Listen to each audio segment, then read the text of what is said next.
नमस्कार, मैं बालकृष्ण मुले एक बार फिर हाजिर हूँ शहर के गलियारों में चल रही ताजा तरीन चर्चाओं के साथ। आइए सबसे पहले बात करते हैं निगम में बरपे हंगामे की। इंदौर नगर निगम का बजट सम्मेलन भारी भरकम हंगामे के बाद वाद विवाद और निष्कासन के साथ खत्म हो गया, लेकिन निगम के गलियारों में अब पूरे बजट सम्मेलन के दौरान कही गई एक बात की सर्जरी हो रही है।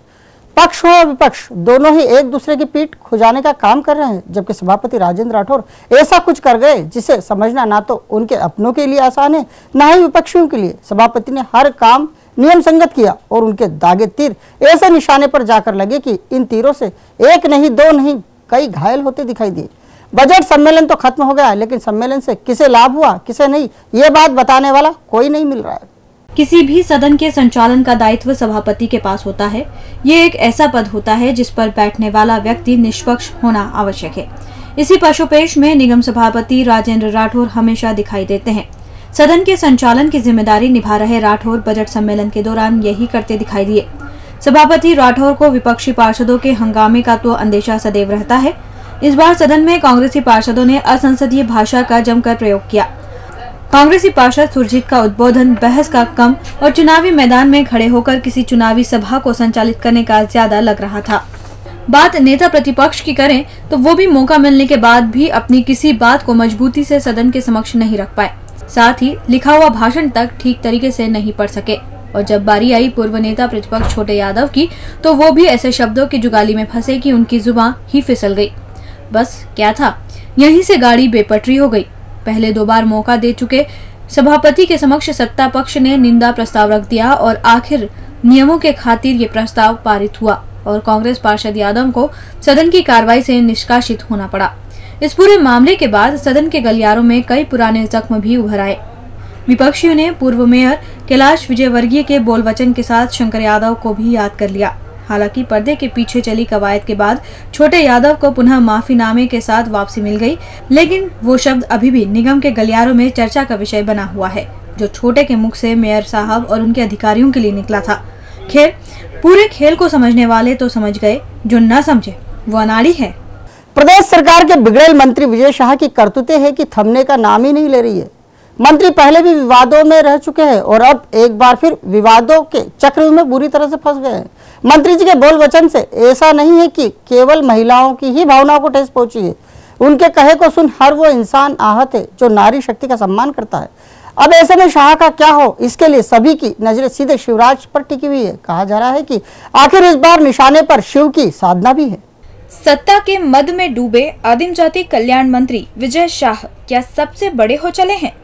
आखिर मंत्री जी चाहे जहां चाहे जैसी भाषा का उपयोग कैसे कर लेते हैं? वो आम लोगों को तो छोड़िए, अब तो सीधे सूबे के मुखिया शिवराज सिंह की धर्मपत्नी के लिए भी स्तरहीन भाषा का उपयोग करने लगे हैं। क्या उन्हें किसी का डर नहीं है, या फिर वो बार बार अपनी घटिया सोच का इजहार कर ये बताने की कोशिश में है कि यही है हमारी सामंती सोच? प्रदेश सरकार के बिगड़ैल मंत्री को लेकर संपूर्ण मालवा निमाड़ अंचल में एक सी चर्चाएं हो रही है। झाबुआ में शाह के मुख से ऐसे द्विअर्थी शब्द निकले कि इसके अर्थ सामान्य रूप से कोई भी समझ सकता है। पहल तो शाह ने खुद के कहे का ठीकरा मीडिया पर फोड़ने की असफल कोशिश की, लेकिन जैसे ही संगठन का डंडा उन पर चला तो वे 10 बार माफी मांगते नजर आने लगे हैं। वैसे इस बार किसी भी कीमत पर बात टलती दिखाई नहीं दे रही। कहीं से भी कोई बीच का रास्ता निकालता नहीं दिख रहा। मामला सीधे सूबे के मुखिया शिवराज सिंह से जुड़ने के बाद कोई भी नेता मध्यस्थता कराने की हिम्मत नहीं जुटा पा रहा। अब शाह को इस बार अपनी गंदी जुबान के कारण सीएम हाउस की हाजिरी भरानी पड़ गई। बड़े भाई और भाभी के सामने गिड़गिड़ाना पड़ेगा, तभी कुछ हो पाएगा। वैसे शाह के बोल पर संगठन और सरकार दोनों ही सन्न हैं। ना तो पार्टी ना ही सरकार, दोनों को ये समझ नहीं आ रहा कि आखिर शाह के मुख से निकले बहकते शब्दों का क्या जवाब दें। इधर कांग्रेस ने शाह को घेरने का पूरी तरह से मन बनाते हुए मामले को राज्यपाल तक पहुंचा दिया है। चारों ओर एक ही चर्चा है, क्या शाह हर बार की तरह बच जाते हैं, या फिर शिव अपना तीसरा नेत्र खोलकर अपने क्रोधी होने का एहसास भी कराते हैं? वैसे पार्टी गलियारों में सही बात कहने वालों का तो यही कहना है कि कार्रवाई होना चाहिए। मंत्री कुछ ज्यादा ही बोल गए। उन्होंने तो सीधे सूबे के मुखिया शिवराज सिंह और खुद की भाभी को लेकर भी हल्की भाषा का प्रयोग कर डाला। ऐसे में पार्टी और सरकार को मिलकर अनुशासन का डंडा चलाना चाहिए। शाह पर कार्रवाई हुई तो ही शिव के नारी सम्मान का डंका बजेगा, वरना कांग्रेस चुनावी साल में हर मंच से शाह की करतूतों का बखान कर पूरे पार्टी को घेरने में कोई कसर नहीं छोड़ेगी। ऐसे में पूरे प्रदेश की नजर अब सीधे टिकी है, वो भी शिवराज सिंह पर। भारतीय जनता युवा मोर्चा के प्रदेश अध्यक्ष अमरदीप मौर्य की शहनाई की गूंज अब घर घर पहुंचने लगी है। इंदौर के अमरदीप और हरदा की आभा 23 अप्रैल को परिणय सूत्र में बंधने जा रहे हैं। इस परिणय उत्सव को लेकर पूरे प्रदेश भर के मोर्चा कार्यकर्ताओं में उत्साह का खासा माहौल है। जिम्मेदारियां बांटी जा रही है, साथ ही घर घर बांटे जा रहे हैं अमरदीप और आभा के घर बजने वाली शहनाई की गूंज के कार्ड। भारतीय जनता पार्टी के लिए पिछला वित्तीय वर्ष लक्ष्मी के आगमन का ही रहा है, नहीं समझे? दरअसल पार्टी के कई कार्यकर्ताओं के घर गृह लक्ष्मी ने प्रवेश किया है और कई नेताओं के घर शहनाई की गूंज भी सुनाई दी। इसी कड़ी में अब युवा मोर्चा के प्रदेश अध्यक्ष अमरदीप के घर भी आभा लक्ष्मी का आगमन हो रहा है। वैसे तो आभा अमरदीप के भाग्य की लक्ष्मी भी कही जा सकती है, क्योंकि अमर का आभा से जब रिश्ता हुआ तो अमरदीप को युवा मोर्चा के प्रदेश अध्यक्ष का दायित्व मिला। अब विवाह होने को है। ऐसे में मोर्चा के गलियारों में ये भी चर्चा है कि सगाई के तत्काल बाद ही अमरदीप के सितारे इतनी बुलंदियों पर जा पहुंचे, तो अब परिणय सूत्र में बंधने के बाद आखिर क्या होगा? इन दिनों मोर्चा के गलियारों में एक ही गूंज है, वो है मौर्य परिवारों में बजने वाली शहनाई की। मोर्चा के कार्यकर्ता इन दिनों केवल इस परिणय बंधन की तैयारी में जोर शोर से जुटे हैं। 23 अप्रैल को अमर और आभा एक दूजे के हो जाएंगे। अमरदीप संग आभा के परिणय सूत्र में बंधने का मुख्य आयोजन रॉयल पार्क एबी रोड में आयोजित किया गया है। इस विवाह समारोह में नवयुगल अर्थात अमरदीप और आभा को आशीर्वाद देने भाजपा के कई बड़े नेता आएंगे। इसीलिए मोर्चा के कार्यकर्ता ही भैया और भाभी की खूब आप भगत करने का मन बनाए बैठे हैं, ताकि किसी बड़े नेता की नजरें इन पर भी इनायत हो जाएं और उन्हें भी संगठन में कार्य करने का अच्छा मौका मिल सके। बीजेपी नगर अध्यक्ष को लेकर भले ही पार्टी के स्थानीय नेताओं में लंबी चौड़ी खींचतान हो, लेकिन पार्टी के बड़े नेताओं के बीच नगर अध्यक्ष के नाम को लेकर कोई संकट नहीं है। इन दिनों नगर अध्यक्ष को लेकर बहस गर्म है और मौजूदा अध्यक्ष नाम को मंत्री गुट से लेकर अरविंद मेनन, नरेंद्र सिंह तोमर के साथ साथ सीधे सीधे सुरेश सोनी तक जोड़ा जा रहा है, जबकि पार्टी कार्यालय में बैठे चिंतक इसे सही नहीं ठहराते। इनका कहना है कि ऐसा कुछ भी नहीं है, ये तो पार्टी के कुछ स्थानीय नेता खुद की हाइट बढ़ाने के लिए सक्रिय है और अब जल्द ही दूध का दूध और पानी का पानी हो जाएगा। बीजेपी नगर अध्यक्ष के नाम को लेकर एक बार फिर चर्चाओं का दौर शुरू हो गया है। कौन बनेगा नगर अध्यक्ष की बात करने वाले नेता अब उन दावेदारों के नामों को बड़े नेताओं से जोड़ बयां कर रहे हैं, जिससे खुद का पसंदीदा दावेदार मजबूत हो सके। बीजेपी में गुटबाजी की बयार कुछ ऐसी चल निकली है कि मौजूदा नगर अध्यक्ष शंकर लालवानी को मंत्री गुट का बताया जा रहा है। वहीं ये भी दर्शाया जा रहा है कि ये संगठन महामंत्री अरविंद मेनन, नरेंद्र सिंह तोमर के साथ साथ सीधे सुरेश जी सोनी की भी पसंद है। हालांकि इन छोटे नेताओं का बड़े नेताओं की पसंद का कारण पूछे जाने पर चर्चावीर कहीं खो से जाते हैं। दावेदारी के फेर में हर छोटा नेता बड़े नेता से अपनी करीबी दर्शाने की कोशिश कर रहा है, जबकि समझदारों का कहना है कि जितनी बातें पार्टी के गलियारों में कही जा रही है, वैसी कोई भी बात बड़ों के मन में नहीं है। समझदार तो यहाँ तक कह रहे हैं कि ताई हो या भाई, इस छोटे मामले में नहीं पड़ते। वो तो यही कहते हैं कि ऐसे को बना दो जो सबको साथ लेकर चले, फिर चाहे कोई भी हो। पार्टी कार्यालय के गलियारों में ये भी कहा जा रहा है कि इंदौर नगर अध्यक्ष के नाम को लेकर कहीं कोई मुश्किल नहीं है। मुश्किल तो उन 12 में से 5 जिलों के जिला अध्यक्षों के नामों को लेकर है, जहां के नेताओं ने नगर अध्यक्षों का मामला प्रतिष्ठा का प्रश्न बना लिया है। जहां विवाद है उनमें ग्वालियर, उज्जैन, धार व खरगोन शामिल हैं। बस इन जिलों के कारण ढेर सारे इंदौरी नेताओं को फोकट ही पब्लिसिटी मिल रही है। ऐसे में छोटे नेता बड़े नेताओं से करीबी बताने में कोई कसर नहीं छोड़ रहे, जबकि अंदर की बात तो यह है कि ताई भाई को जबरिया बदनाम किया जा रहा है। उनसे संगठन एक बार पूछेगा जरूर, लेकिन दोनों के लिए ये विषय कोई प्रतिष्ठा का विषय नहीं है।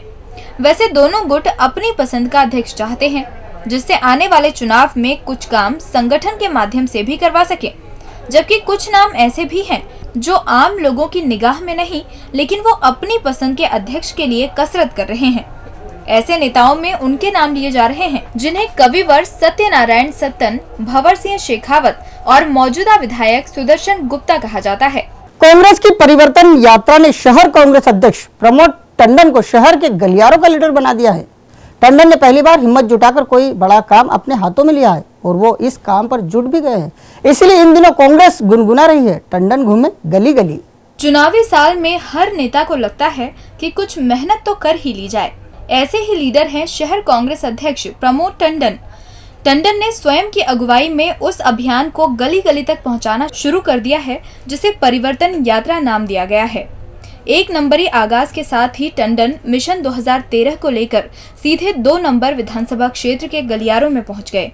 टंडन को विश्वास था कि यहां जबरिया प्रतिसाद मिलेगा, लेकिन ऐसा कुछ भी नहीं हुआ। टंडन पार्टी के एक झंडे तले ऐसे निकले जैसे नेता चुनावी जनसंपर्क पर निकलता है। टंडन ने नुक्कड़ सभाएं की, लेकिन उनके पास क्षेत्रीय विधायक दादा दयालु के खिलाफ कोई नया मसाला ही नहीं था, जिसका तड़का वो अपने अभियान के दौरान लगा सकें। कार्यकर्ताओं की कमी इस परिवर्तन यात्रा की शुरुआत में ही टंडन को खलती दिखाई दी। खास बात तो यह है कि परिवर्तन यात्रा को मीडिया में भी उतना स्थान नहीं मिल पा रहा जितने स्थान की कांग्रेस को उम्मीद थी। दरअसल इसके पीछे का कारण टंडन की टीम में कुछ छुटभैया नेताओं की उपस्थिति को बताया जा रहा है। टंडन इन दिनों संघर्ष की शुरुआत कर चुके हैं, जो आने वाले 3 माह तक चलने को है। बस इसीलिए कांग्रेस गा रही है, परिवर्तन यात्रा के बहाने ही सही टंडन घूमे गली गली। और अंत में बात करते फिर उसी मासूम की। राव में 4 साल की मासूम के साथ हैवानियत का नंगा नाच करने वाले दरिंदे को खाकी ने स्केच के सहारे से, लेकिन कहा जा रहा है कि धर दबोच लिया है। हालांकि खाकी अभी मामले की पुष्टि नहीं कर रही है। इस मामले में राव के साथ साथ पूरे शहर भर के गलियारों में आक्रोश का माहौल है। ऐसे में खाकी भी अपना हर कदम फूंक फूंक कर आगे बढ़ा रही है।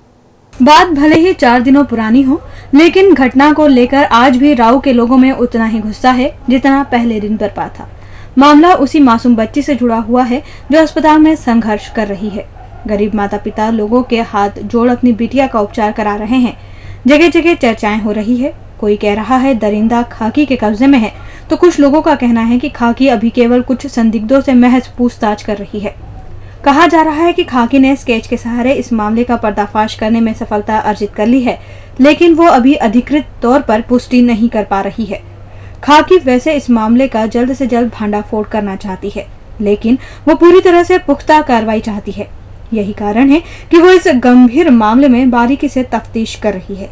इस मामले में आरोपी की जानकारी देने वाले को पूरे 1,22,000 रुपए का इनाम मिलेगा। ऐसे में पुलिस के पास संदिग्धों की संख्या भी अच्छी खासी है, लेकिन खाकी ने केवल 3 संदेही पर अपनी कड़ी नजरें जमा रखी है।